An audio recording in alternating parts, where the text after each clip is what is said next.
Have you ever wondered what a business really does when almost overnight its customers just disappear? One day you're completely booked, the next, some outside force changes the entire game. Well, we're going to dive into a fantastic real-world case study on how hotels use some clever microeconomics to handle a sudden, pretty catastrophic drop in demand. So this right here really lays out the whole problem for a manager, doesn't it? In the high season, things are great. It's a dream scenario. Demand is through the roof, you can charge premium prices, and every room is full. But then an external shock hits, in this case, it's the rainy season in November, and poof, silence. The phones stop ringing, the rooms are empty. And that big question mark, that's the million-dollar question for the manager. What on earth do you do with your prices now? All right, let's really break this down as a classic business problem. You've got this well-run hotel, it's doing great, and then suddenly it's in a crisis. And it's not because of bad service or a poor strategy. It's because of something completely out of its control, the weather. This is just a perfect little laboratory for seeing economic principles play out in the real world. Now, in economics speak, what's happened here is a demand shift to the left. And we're not talking about a little dip. This is a fundamental collapse of the entire demand curve. What that means is that at every single price point you can think of, from your fanciest suite to your most basic room, way fewer people want to book it. The desire for the product has basically vanished along with the sunshine. Okay, so this huge shift in demand creates a really specific and, frankly, painful economic situation. Let's get into the weeds and diagnose what's actually happening to the hotel's bottom line and in the market itself. The hotel is now dealing with what we call a market surplus. It's simple, really. You have a fixed supply. Let's say you've got 100 rooms ready to go. But at your old high-season price, demand has just plummeted. Maybe only 10 people are booking. That surplus of 90 empty rooms is a massive problem.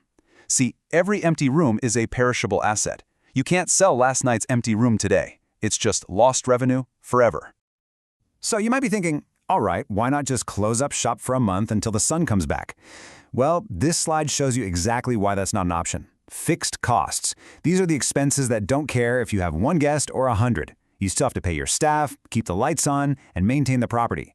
These costs create this constant cash burn, which means you need revenue coming in the door even if it's not as much as you'd like.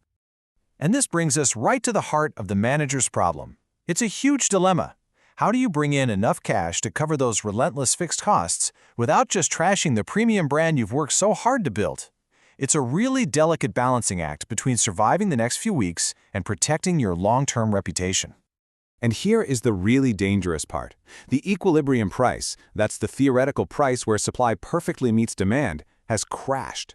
This new equilibrium price might be so incredibly low that it's actually less than what it costs you to clean the room and provide service for a guest.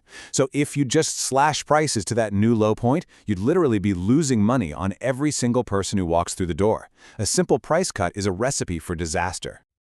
So this all leads to this fascinating strategic puzzle. How do you make an offer that's tempting enough to get some people booking again, but do it in a smart way that doesn't just broadcast to the world, hey, we're cheap now? The answer isn't one single thing, but a toolkit of 3 really clever strategies. And these aren't just random sales, no. These are very specific economic tools, each one designed to deal with this new reality, and maybe even turn this surplus into a bit of an opportunity. So the playbook here has 3 main moves. First, the hidden discount. Second, the value bundle. And third, the local appeal. Let's break down exactly how each of these works, starting with that hidden discount. First up is a classic I'm sure you've all seen before. Stay 2 nights, get a 3rd night free.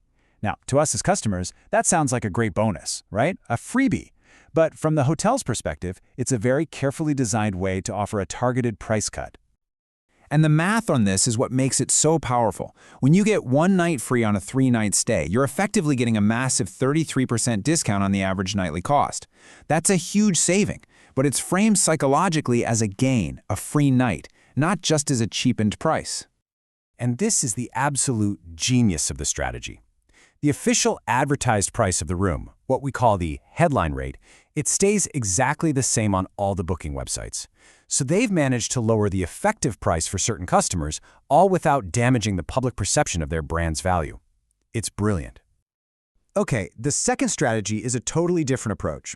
Instead of secretly lowering the price, you hold that price firm, but you dramatically increase the amount of value the customer gets for that price.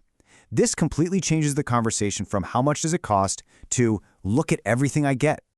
Just look at this. The price doesn't budge. It's still 1 million rupiah. But in the rainy season, that same price gets you the room, plus dinner, plus a spa treatment.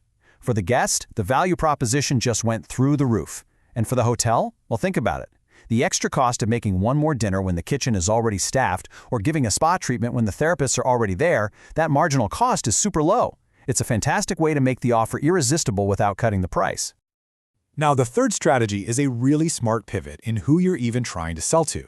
If your main customers, the tourists, are gone, you've got to find a new audience. So here, the hotel switches its focus from filling empty rooms to filling its empty restaurant.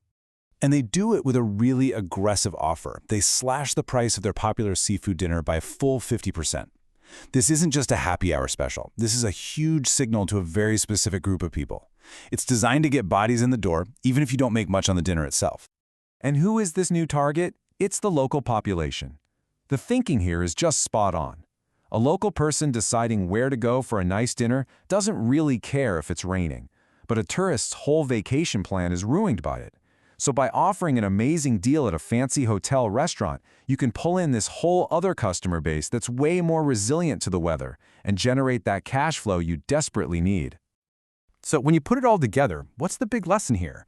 I mean, this is so much more than just a story about a hotel dealing with some rain. It's really a masterclass in applying economic theory to solve real-world problems, and these lessons apply to pretty much any business out there. The most important thing to remember is that these are rational, calculated moves. This isn't panicked, across-the-board discounting. Each tactic is a specific tool designed to fix the core problem, that market surplus, while also doing two other critical things: protecting the brand's long-term value and generating that vital cash flow to cover costs and just get through the storm. And that kind of leaves us with one final thought to chew on. For any business, when you're faced with a sudden drop in demand, is just cutting the price your only weapon? Or, as we've just seen, are there more creative, more surgical ways to bundle value, to disguise discounts, and to pivot your marketing to find totally new customers? Something to think about.